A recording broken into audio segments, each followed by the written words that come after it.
Olá, estudantes! Eu sou a professora Marília e vamos para mais uma aula de Química. Vamos começar? Então, os objetivos dessa aula: revisar o conceito de eletrólise, revisar o conceito de galvanoplastia, identificar os principais impactos ambientais decorrentes da eletrólise e praticar o conhecimento com questionamentos e atividades. E as perguntas? Você sabe o que são impactos ambientais? Qual é a relação entre eletrólise e galvanoplastia? Então vamos lá. Relembrando as definições. Eletrólise ocorre por meio de uma reação não espontânea de oxirredução em que a energia elétrica é transformada em energia química. Na eletrólise, diferentemente do que ocorre nas pilhas, é preciso fornecer corrente elétrica mediante um gerador. Então, eletrólise e pilha são processos inversos. E a galvanoplastia? Trata-se de um processo químico ou eletroquímico de deposição de uma fina camada de metal sobre uma superfície que pode ser metálica, plástica, cerâmica ou constituída de outro material. E os tipos de eletrólise? Então, a eletrólise pode acontecer de dois tipos que apresentam algumas diferenças. Então, a eletrólise ígnea, ela ocorre quando a descarga elétrica acontece em uma substância iônica que está na fase sólida. E por meio da corrente elétrica, ela passa para o estado líquido. Isso é, essa substância iônica passa a ser fundida. E o termo ígneo ou ígnea deriva do latim igneus, que significa ardente ou inflamado. Então, na eletrólise ígnea, eu tenho um composto iônico que é sólido e a eletricidade que passa nele faz com que ele fique líquido e isso temperatura e muitas substâncias apresentam aí uma cor avermelhada quando estão nesse processo de fundição e aí o termo ficou então ígneo. O outro tipo é chamado de eletrólise aquosa ou em meio aquoso. E esse tipo de eletrólise ocorre quando a descarga elétrica é realizada diretamente em uma substância iônica que foi dissolvida na água. Isso é, a gente tem uma solução de substâncias iônicas que podem ser sais ou bases e gerando aí íons positivos e negativos. No processo da eletrólise aquosa, a gente tem também a autoionização da água e nesse processo a gente tem uma competição de íons. Os íons que são formados através da autoionização da água e os íons que vêm do sal ou da base que estão no processo da eletrólise. Lá na eletrólise ígnea a gente não tem essa competição, né? Os únicos íons presentes são aqueles da substância que foi fundida. Vamos falar um pouquinho sobre eletrólise e galvanoplastia. Então, como vimos, a galvanoplastia é um processo eletroquímico em que uma fina camada de metal é depositada sobre a superfície de um objeto. Esse processo é realizado por meio de eletrólise aquosa, em que a peça fica recoberta pelo metal. Os metais mais utilizados para o revestimento são o cromo, o cádmio, o níquel, a prata, ouro, zinco e cobre. A galvanoplastia tem grande aplicação na indústria metalúrgica e na construção civil. Com o uso do processo de galvanoplastia, a peça adquire mais brilho, mais resistência e o metal não entra em contato com a umidade nem com o ar e aí evita a corrosão se a peça for metálica. A galvanoplastia é um processo que ocorre em 3 etapas. Então, primeiro a gente tem um pré-tratamento. Nessa etapa ocorre a preparação da superfície para a aderência. É feito a escovação, o lixamento, o polimento, a decapagem ou jateamento. Então a peça ela vai passar por um processo de limpeza para que se retire todo tipo de impureza que tenha na superfície para ela estar pronta para a próxima etapa. Na segunda etapa a gente chama de tratamento. A peça é submetida a 1 ou 2 banhos de metais, de acordo com a necessidade para a formação de uma fina camada metálica, principalmente se essa peça não for uma peça metálica, for uma peça plástica, ela vai precisar aí de uma camada anterior metálica para que ocorra o processo aí da aproximação da camada que vai ser depositada. E o terceiro é o pós-tratamento. Para essa etapa, a peça é submetida a lavagem com água quente ou fria, secagem, centrifugação, na estufa ou por jato de ar, proteção e pintura ou envernizamento da peça. Então temos as 3 etapas do processo da galvanoplastia. Quais são os impactos ambientais desse processo? Então a galvanoplastia é utilizada rotineiramente em processos industriais, porém requer cuidados, tais como o descarte dos resíduos. pois na realização desse processo eletroquímico são utilizados muitos metais tóxicos. É usada uma grande quantidade de água durante o processo, podendo ser considerada como uma matéria-prima para a galvanoplastia. Assim, a água se torna rica em metais tóxicos, sulfatos e cianetos. Então, a gente tem uma quantidade enorme de água para fazer o processo da galvanoplastia. Como ela é uma eletrólise aquosa, o tamanho, da cuba eletrolítica vai acompanhar o tamanho da peça onde você quer fazer a eletrodeposição. E aí os litros de água, a quantidade de substância vai aumentando dependendo aí o tamanho da peça que eu estou fazendo. E os metais aí, muitos tóxicos, sulfatos e cianetos, vão estar dissolvidos nessa água que acaba se tornando uma água tóxica também. Essas substâncias representam um grande perigo para os seres vivos, quando lançadas de forma inadequada em rios, afluentes e outros. A contaminação de solo, água e ar por essas espécies químicas pode causar diversos problemas à saúde, como disfunção renal, complicações pulmonares, osteoporose, tumores cancerígenos, mutações gênicas e outros. Vamos fazer a atividade 1 agora? Olha só. O metal pesado altamente tóxico, mesmo em pequenas quantidades, que é encontrado nos resíduos da galvanoplastia é o cádmio. Descreva os problemas que o cádmio pode causar no organismo humano. Agora é com vocês.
Vamos para a correção da atividade? Olha só, o exercício fala do cádmio e ele quer saber quais são os problemas que esse elemento pode causar no organismo humano. Então vamos lá. O cádmio é bioacumulativo, isto é, vai se acumulando progressivamente ao longo da cadeia alimentar e não é eliminado com o tempo. Ao contaminar o ser humano, o cádmio pode causar disfunção renal, problemas pulmonares, dores reumáticas e miálgicas, distúrbios metabólicos, levando à osteoporose, além de ser agente cancerígeno, podendo provocar também mutações genéticas. Vamos para a atividade 2? A galvanoplastia é um processo químico ou eletroquímico de deposição de uma fina camada de um metal sobre uma superfície, que pode ser metálica ou não. Comente sobre a importância desse processo ser realizado por profissionais capacitados. Agora é com vocês.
Vamos para a correção da atividade? Olha só. A pergunta quer saber o seguinte, ó, qual que é a importância do processo da galvanoplastia ser realizado por profissionais que são capacitados para isso? Vamos dar uma olhada? Então, olha só, a presença dos profissionais da química é de suma importância nas empresas que trabalham com tratamentos de superfície, especialmente a galvanização. Pelos tipos de reagente utilizados e pelas condições ambientais, as indústrias do setor de galvanoplastia estão entre as mais insalubres para os trabalhadores e as mais perigosas ao meio ambiente. Para lidar com banhos aquecidos, a vaporização é permanente e a transferência de peças molhadas deixa o chão sempre úmido. Já no setor de polimento, os trabalhadores lidam com muita poeira e ruído. Os sais dissolvidos nos banhos e os vapores liberados no ar podem causar problemas de saúde. Além disso, em consequência do processo de produção, as empresas geram grandes quantidades de efluentes líquidos, emissões atmosféricas e resíduos sólidos com alta carga tóxica, com metais pesados e, em alguns casos, com cianetos, que devem ser gerenciados e tratados de maneira adequada e consciente, atendendo às normas ambientais. Então, não é qualquer profissional que pode estar capacitado para trabalhar nas indústrias de galvanoplastia. É necessário todo um conhecimento técnico, e muita fiscalização e vigilância para que nem os trabalhadores, tenham problemas de saúde e acidentes, assim como o meio ambiente esteja protegido, onde todos os resíduos devem ser tratados de forma adequada, e tendo um destino correto. Para isso, os profissionais da química, técnicos em química, engenheiros químicos, bacharéis em química, são os profissionais mais adequados para esse tipo de trabalho. Vamos agora para a atividade 3? Com base nos seus conhecimentos sobre as etapas do processo de galvanoplastia e suas emissões poluidoras, organize um fluxograma destacando as etapas e os poluentes. Agora é com vocês.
Vamos para a correção da atividade 3? Olha só, o exercício quer que você desenhe um fluxograma destacando as etapas e os poluentes que estão no processo da galvanoplastia.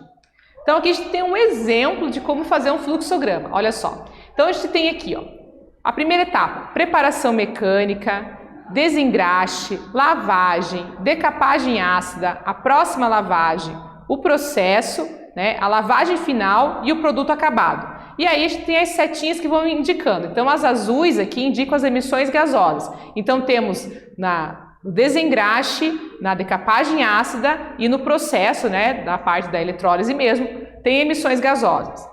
Temos resíduos sólidos aqui na preparação mecânica, que é a separação, né, de algum incrustamento sólido que possa ter ali. E aqui a gente tem os efluentes líquidos, né, apontados pela seta vermelha. Então, todas as etapas aqui têm algum processo de efluente líquido. Esse efluente líquido, né, ele vai ser tratado e o que está sólido misturado nesse líquido também vai gerar um outro, né, resíduo sólido que deve ser separado e colocado no seu devido destino. Então, olha só, é um processo que tem efluentes aí e poluentes em todas as suas etapas. No Pensando sobre a Aula, eu trouxe aqui uma reportagem que fala o seguinte, ó: contaminantes cancerígenos podem ser eliminados de rejeitos da indústria têxtil. E para você acessar a reportagem completa, o QR Code está aqui. Então, eu trouxe alguns trechos para a gente conversar. Então, um novo método fotoeletroquímico para a degradação de corantes químicos despejados na natureza por indústrias têxteis foi desenvolvido por pesquisadores do Instituto de Química da Universidade Estadual Paulista, a Unesp de Araraquara. Então, a indústria têxtil é a indústria que faz os tecidos, né? A indústria das roupas. E a gente está falando sobre os corantes que são utilizados, né, para pigmentar esses tecidos. E a gente sabe, em outras aulas já vimos, que as cores elas são fotossensíveis. E aí eles estão usando um processo fotoeletroquímico para diminuir a concentração desses corantes nos líquidos, né, nos efluentes que vêm dessas indústrias.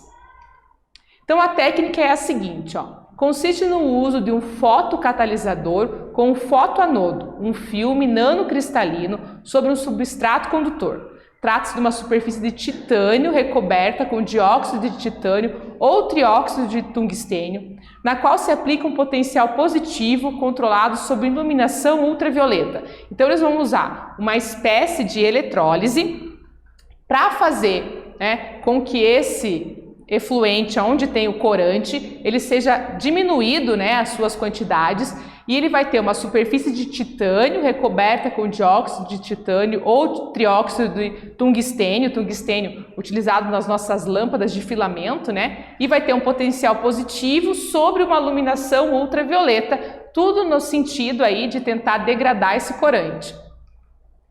Um potencial positivo é aplicado, né, de uma voltagem para criar um gradiente entre as cargas positivas ou negativas, ou seja, uma divisão aí, né, entre os positivos e negativos.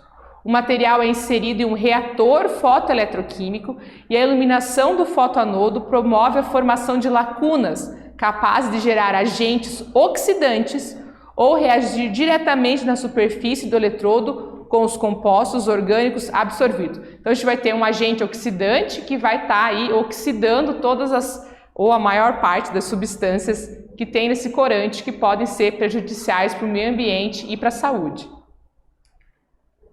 Nessa aula, nós revisamos o conceito de eletrólise, revisamos o conceito de galvanoplastia, identificamos os principais impactos ambientais decorrentes da eletrólise e praticamos o conhecimento com atividades e questionamentos.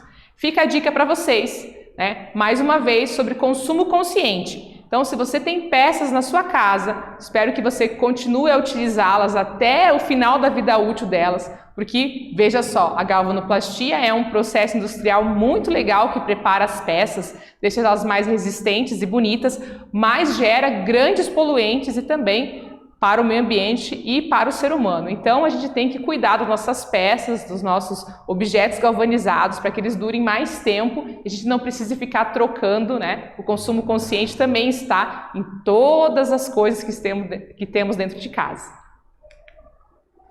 Na aula de hoje, nós falamos sobre os processos ambientais envolvendo a galvanoplastia. Espero que vocês tenham gostado e nos vemos até breve.